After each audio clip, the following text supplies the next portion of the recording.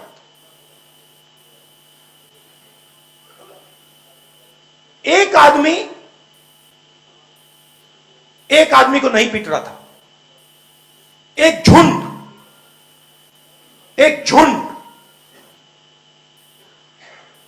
पिटाई कर रहा था, याद है आपको? सावरकर ने कहा अपनी किताब में,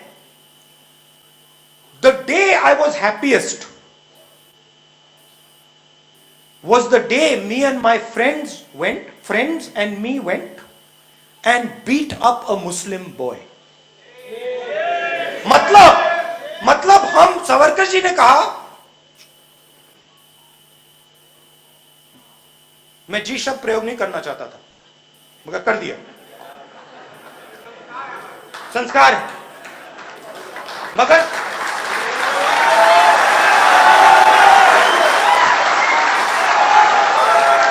दिल में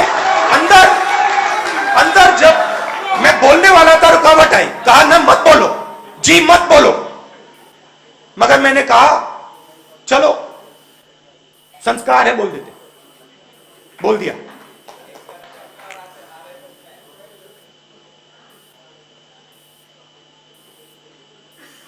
एक झुंड 10, 15, 20 लोग कमजोर दलित व्यक्तियों को लाठी से मारते हैं, मैंने देखा।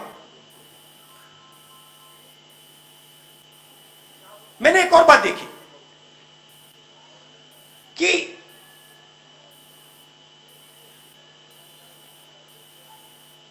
एक तरफा था, चांस ही नहीं था। जैसे अब रूस और यूक्रेन के बीच में लड़ाई हो रही है, रूस ने सोचा कि दबा लेंगे, मगर लड़ाई हो गई, दोनों तरफ लड़ाई हुई। वैसी बात नहीं थी, एक तरफ झुंड, दूसरे तरफ कमजोर लोग, और कोई चांस नहीं। मैं गया, ज्यादा लंबा तो नहीं जा रहा हूं,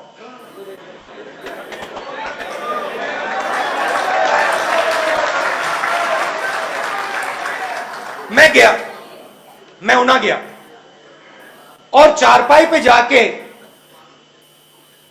उनमें से एक लड़कों के घर गया और उनके पिता के साथ मैं चारपाई पे बैठा और उनका मैंने ऐसे हाथ पकड़ा और उनका हाथ कांप रहा था, मेरा हाथ उनके हाथ के ऊपर, हाथ कांप रहा था, डरे हुए थे। जैसे ये मीडिया है वैसे थोड़ा दूर मीडिया था, मैंने उनके डर को छुपाने के लिए मैं मीडिया के सामने आ गया और उनको थोड़ा मैंने ऐसे कर दिया कि मीडिया को ना दिखे कि इनका हाथ कांप रहा है। यह बात राजनीति में करनी पड़ती है, डर छुपाना पड़ता है उनका। मैंने उनसे कहा, आज आपको बहुत दुख हुआ होगा, मैं आपके साथ यहां खड़ा होने के लिए आया हूं। कहते हैं हां, बहुत दुख हुआ,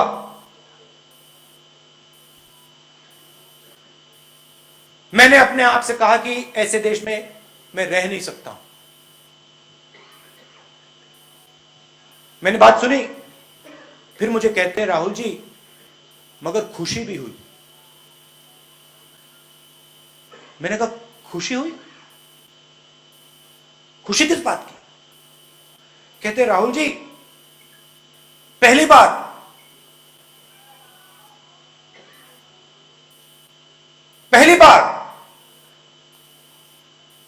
दलितों ने रिस्पॉन्स दिया। नहीं, अभी आप ताली बजा रहे हैं, ताली मत बजाइए, पूरी बात सुनिए पहले,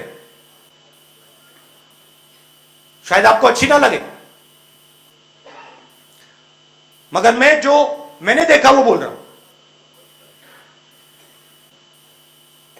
कहते हैं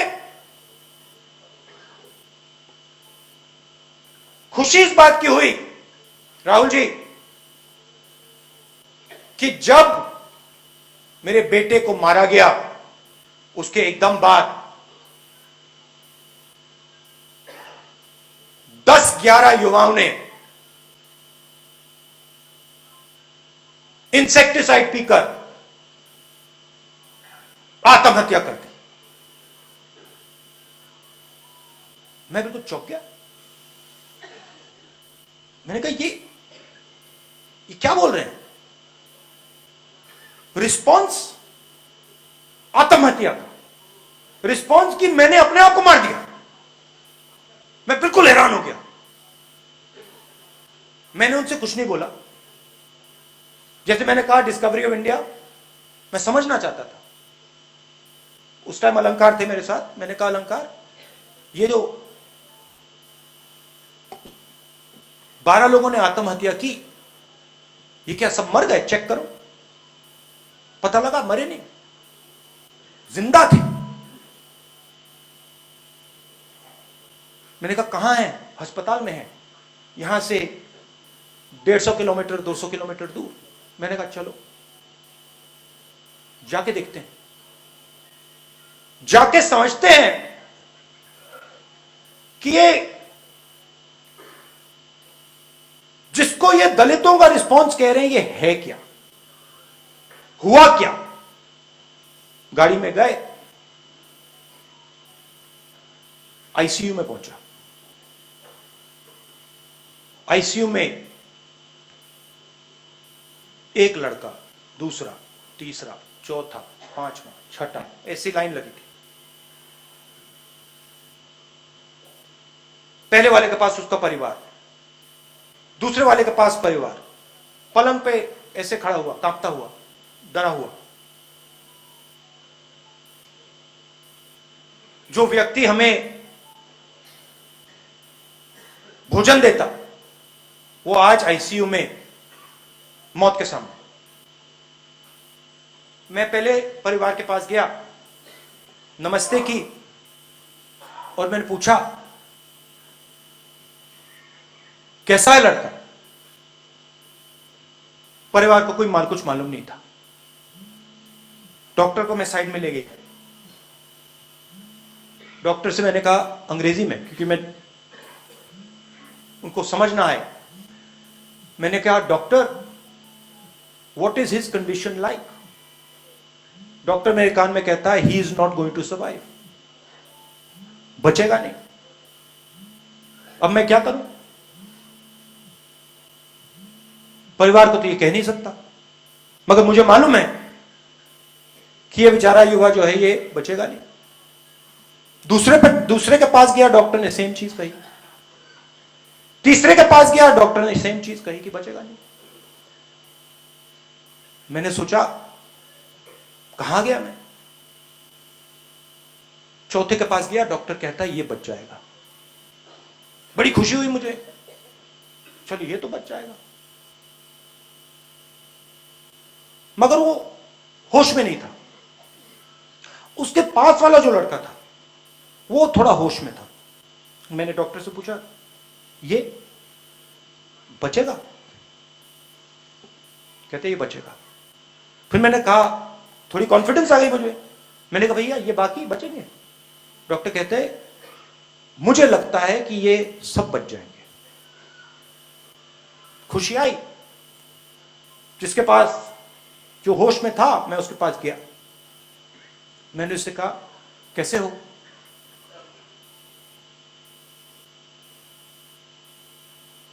कहता है मुझे बहुत दुख हुआ। मैंने कहा किस बात का? कहता है जब मैंने व्हाट्सएप देखा कि मेरे भाई को एक तरफा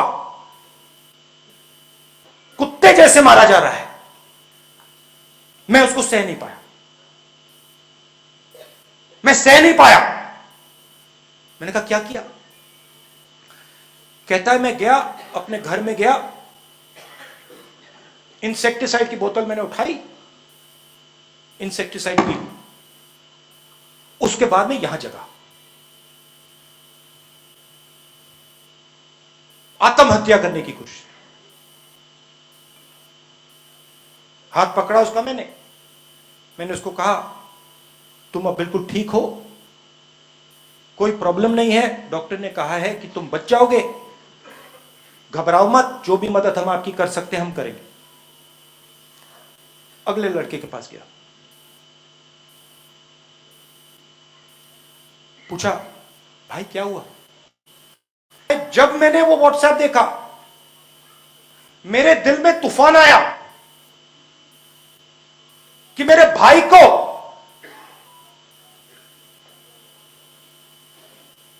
एक तरफा पीटा जा रहा है, उसके खिलाफ हिंसा की जा रही है और मैं कुछ नहीं कर सकता। और वही हिंसा हर रोज मेरे खिलाफ होती है।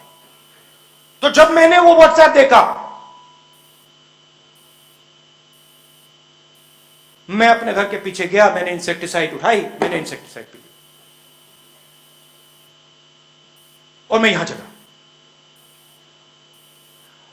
उस समय तक मैंने सोचा था कि यह सुइसाइड पैक्ट था। मैंने सोचा था कि ये 10-12 लोग एक साथ मिलकर इंसेक्टिसाइड पिए, मगर मुझे बात समझ आई कि नहीं, ये सुइसाइड पैक्ट नहीं था, ये हर दिल के अंदर आग जल रही थी, हर दिल के अंदर केरोसिन थी और उस पर चिंगारी जैसे लगी, वो 12 अलग अलग जगह आग लगी। अगले लड़के के पास गया, मैंने कहा, यह थोड़ा होश में था, मैंने कहा क्या हुआ, तुम यहां कैसे आए? सेम जवाब, राहुल जी मैंने व्हाट्सएप देखा, मेरे देश में मेरे खिलाफ हर रोज ये होता है, सह नहीं पाया, इंसेक्टिसाइड पी ली। हर बार मुझे कहे घर के पीछे गया और इंसेक्टिसाइड, घर के पीछे क्यों, घर के पीछे क्यों इंसेक्टिसाइड? जैसे मैं ये सोच रहा था, मेरे दिमाग में दूसरा आइडिया है, बड़ी अजीब सी बात, कहने से झिझक रहा हूं। मेरे दिमाग में आई कि अगर मैं इसकी जगह होता और मैं मरने के लिए तैयार होता, तो मरने से पहले जिसने मेरे भाई को मारा था उसको मार देता।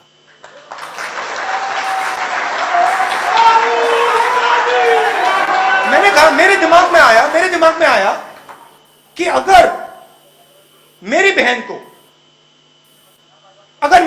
को किसी ने बांधकर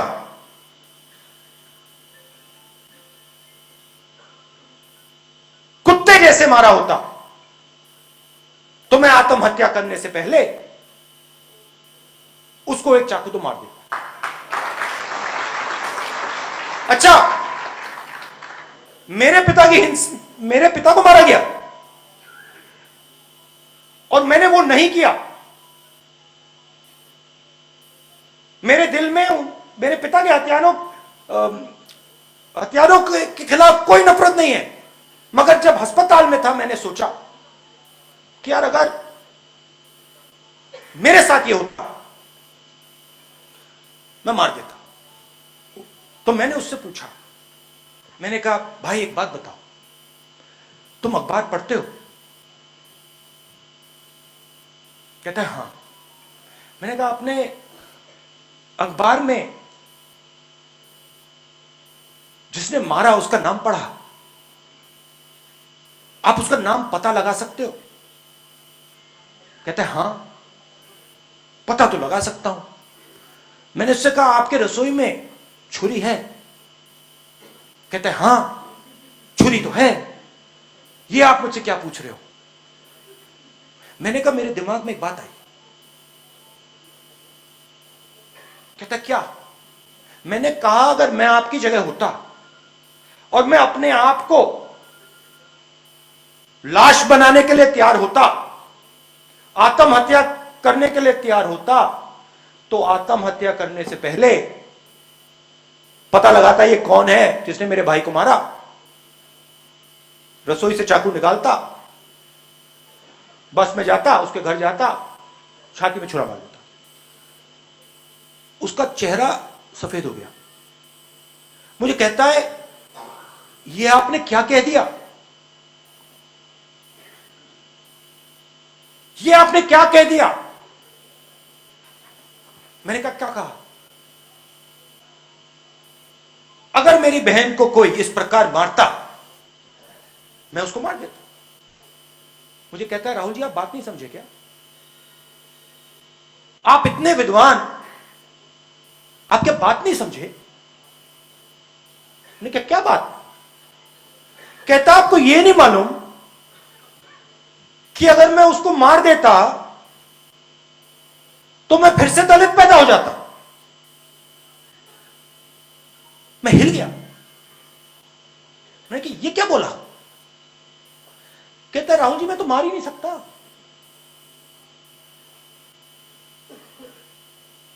अगर मैं मार दूंगा मैं फिर से दलित पैदा हो जाऊंगा। मैं चौंक गया और मुझे बात समझ आई। मैंने सोचा कि इस व्यक्ति के कंधे पे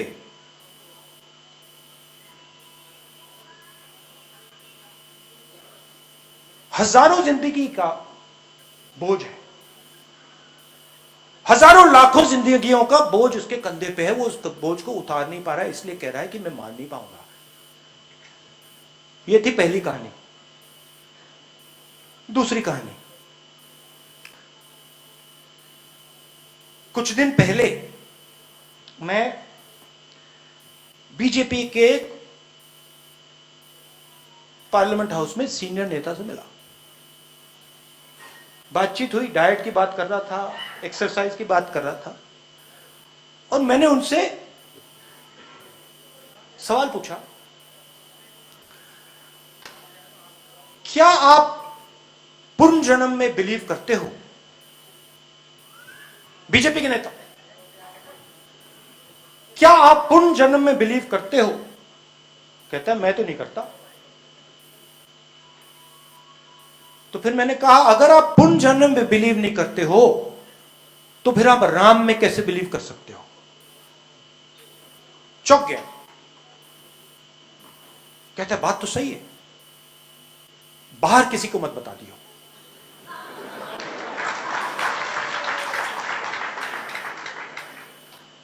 बाहर किसी को मत बता देना।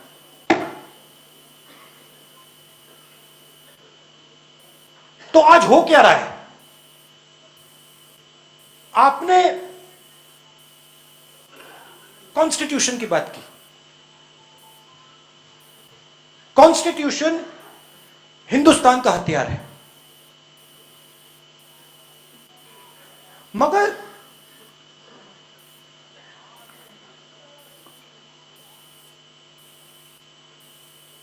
इंस्टीट्यूशन के बिना कॉन्स्टिट्यूशन का कोई मतलब नहीं। फिर से सुनिए, इंस्टीट्यूशन के बिना कॉन्स्टिट्यूशन का कोई मतलब नहीं है। हम यहां कॉन्स्टिट्यूशन लिए घूम रहे हैं।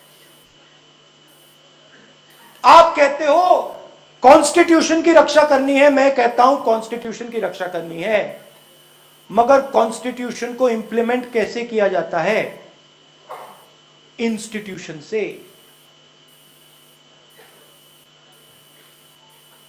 इंस्टीट्यूशन सबके सब आरएसएस के हाथ में है।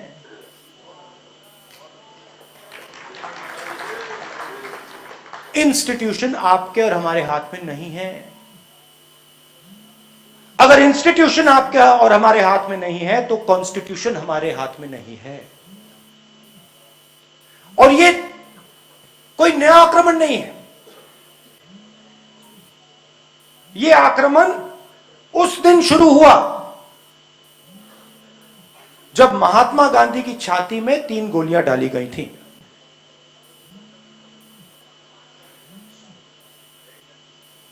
अंबेडकर जी हैं। अंबेडकर जी ने कॉन्स्टिट्यूशन को बनाने का, डेवलप करने का, प्रोटेक्ट करने का काम किया। और इसीलिए आज हमने वहां फोटो के सामने फूल रखे, क्योंकि अंबेडकर जी ने हमें हथियार दिया, मगर आज उस हथियार का कोई मतलब नहीं है।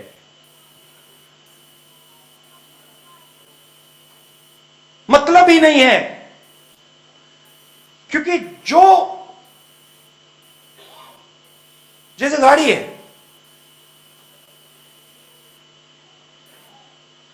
गाड़ी बहुत सुंदर है, गाड़ी में आपको जयपुर जाना है, गाड़ी में 5 लोग बैठे हैं, 4 लोगों को जयपुर जाना है और ड्राइवर आगरा जाना चाहता है। बात समझ आई? गाड़ी में 5 लोग, डेमोक्रेसी, 4 लोग कहते हैं भाई हमें जाना आगरा, ड्राइवर कहता है मैं जा रहा हूं जयपुर। ये हो रहा है, ये हो रहा है। और किया कैसे जा रहा है? मीडिया को कंट्रोल करके, 3-4 सबसे बड़े अरबपतियों को कंट्रोल करके, पेगासस से राजनेताओं को कंट्रोल करके। मैं आपको बता रहा हूं, स्टेज पे बता रहा हूं, अगर मैंने 1 रुपया लिया होता ना, मैं ये भाषण नहीं दे पाता। मैं वहां पे कोने में चुप बैठा रहता, ये भाषण नहीं दे पाता। तो पेगासस, सीबीआई, ईडी, ये पॉलिटिकल सिस्टम को कंट्रोल करते हैं। कोई राजनेता, जैसे आपने देखा होगा मायावती जी ने चुनाव ही नहीं लड़ा।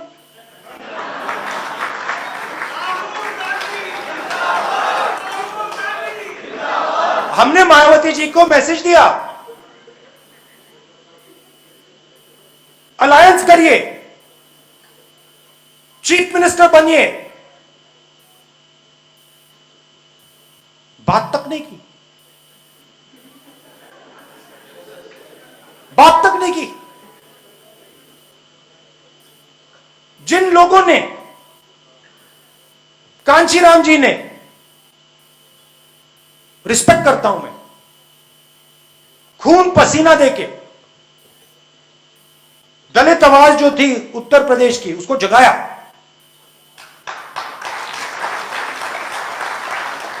कांग्रेस का नुकसान हुआ, वो अलग बात है, मगर उस आवाज को जगाया।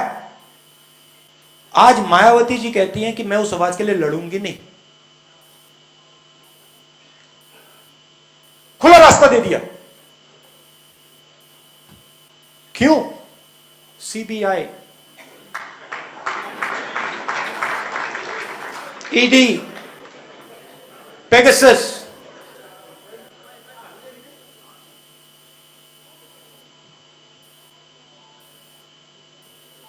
लड़ाई सिर्फ जनता कर सकती है। जब तक हिंदुस्तान कि जनता के अंदर जो आवाज है, जब तक वो नहीं निकलेगी, तब तक इंस्टीट्यूशन को कंट्रोल करके कॉन्स्टिट्यूशन को ये लागू नहीं होने देंगे।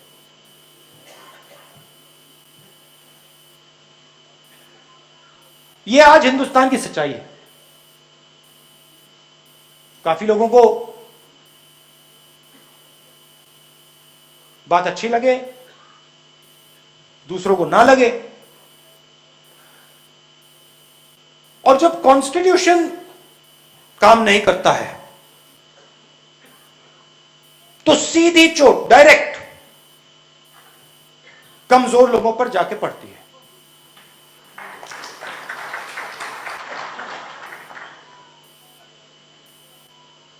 कौन है वो? दलित हैं, अल्पसंख्यक हैं, आदिवासी हैं, बेरोजगार लोग हैं, छोटे किसान हैं ये लोग। और आज देख लीजिए इकोनॉमी की हालत, देख लीजिए बेरोजगारी, देख लीजिए।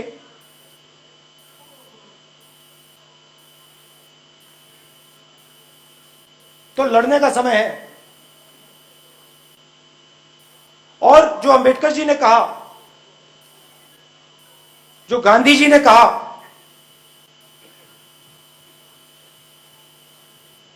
रास्ता दिखाया उन्होंने, रास्ता है, उस पर बस चलने की जरूरत है। मुश्किल काम है, आसान काम नहीं है, रास्ता है, उस पर चलने की जरूरत है। धन्यवाद।